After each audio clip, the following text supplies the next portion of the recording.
Kita ke informasi lainnya pemirsa, Sekjen PDI Perjuangan Hasto Kristianto dilaporkan ke polisi. Rencananya Hasto dipanggil Mapolda Metro Jaya pada Selasa besok. Pemanggilan terhadap Sekjen PDI Perjuangan Hasto Kristianto ke Polda Metro Jaya besok diduga terkait adanya laporan polisi yang dilakukan pada bulan Maret 2024 lalu. Kepada polisi, pelapor mengadukan Sekjen PDI Perjuangan ini atas dugaan tindak pidana, penghasutan dan berita bohong yang ditampilkan di media elektronik dalam wawancara khusus dengan salah satu televisi di Jakarta. Ya, betul sekali, besok saya akan menghadiri dan saya akan hadir sebagai warga negara yang taat pada hukum atas surat panggilan yang ditujukan kepada saya untuk melakukan suatu klarifikasi atas suatu kasus. Tetapi saya agak heran karena yang dipersoalkan itu adalah wawancara saya dengan salah satu media, yaitu dengan SCTV. Padahal fungsi partai itu kan melakukan pendidikan politik. Fungsi partai itu melakukan komunikasi politik, termasuk menyuarakan hal-hal yang tidak benar. Tadi di kampus UI ini disuarakan suatu yang melihat bagaimana praktek-praktek hukum kekuasaan itu dan positivisme dalam bidang hukum itu juga banyak menciptakan suatu dilema. Maka ya saya akan hadir sebagai bagian dari tanggung jawab saya dan sekaligus meluruskan agar hukum tidak digunakan sebagai alat kekuasaan. Dan pemirsa, untuk mengetahui seperti apa perkembangan informasi terkait dengan rencana pemanggilan Hasto Kristianto ke Polda Metro Jaya besok Selasa, kami sudah bersama dengan Roni Talapesi selaku kuasa hukum dari Hasto Kristianto. Selamat malam Bang Roni. Selamat malam Mbak Fani, salam sehat selalu. Salam sehat selalu. Bang Roni, saya konfirmasi lagi, besok Pak Hasto Kristianto dipanggil Polda Metro Jaya pukul 10 dan sudah konfirmasi apakah Pak Hasto akan datang besok? Ya, betul Mbak Fani bahwa kami telah menerima undangan pemanggilan Sekjen Partai Demokrasi Indonesia Perjuangan yang akan diperiksa besok hari pukul 10 pagi di Polda Metro Jaya di unit Krimum di Subdit Kamnek. Tentunya dalam hal ini seperti yang tadi disampaikan oleh Pak Sekjen bahwa sebagai warga negara yang taat terhadap hukum, beliau akan menghadiri besok panggilan tersebut dan kami dari tim Badan Bantuan Hukum Advokasi Rakyat PDI Perjuangan bersama teman-teman TPDI 2.0 dan juga bersama rekan-rekan yang lain akan ikut mengantarkan Pak Sekjen untuk besok menghadiri pemeriksaan yang akan dilaksanakan di Polda Metro Jaya. Sekaligus untuk mendampingi Pak Hasto berarti dalam pemeriksaan tersebut ya Bang Roni? Betul, saya juga akan mendampingi beliau dalam pemeriksaan tersebut. Oke, Bang Roni, Pak Hasto komentar tidakkah? Ya pasti komentar sih terkait dengan rencana pemanggilan ini, terutama kalau kita mengingat kabarnya berhubungan dengan salah satu wawancara beliau di televisi swasta.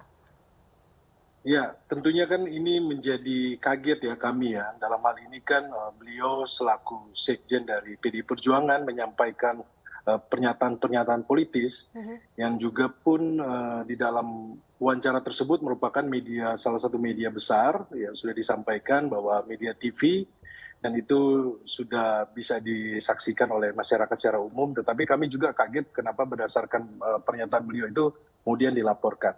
Kalau kita melihat bahwa dalam hal ini kan masih dalam produk jurnalistik ya, apa yang disampaikan oleh Pak Sekjen Hasto Kristianto dalam hal ini menerima undangan dari media tersebut dan menyampaikan mengenai situasi yang terjadi waktu di Pilpres dan di pasca Pilpres. Tentunya hal ini sudah diketahui oleh umum dan sudah banyak juga menyampaikan terkait dengan apa yang terjadi di proses di Pilpres kemarin.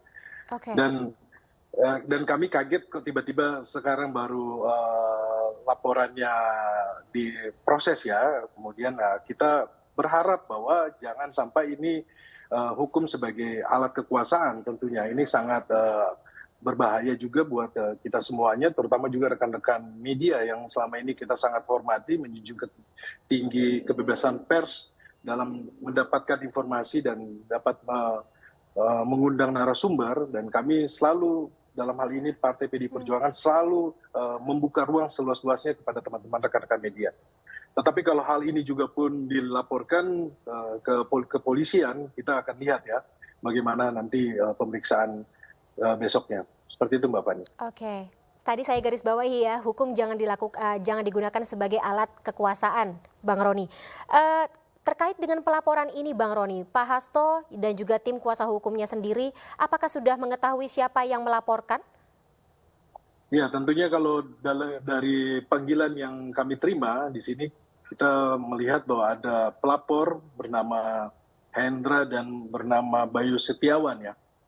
Dan ini kita juga belum tahu ya, apakah laporan ini tujuannya seperti apa, Pak karena Hasto kita nggak kenal, mengetahui Bang Roni? kita tidak kenal. Dari kami tidak kenal dan kami sedang mencari tahu pelapor ini dari mana tentunya kan.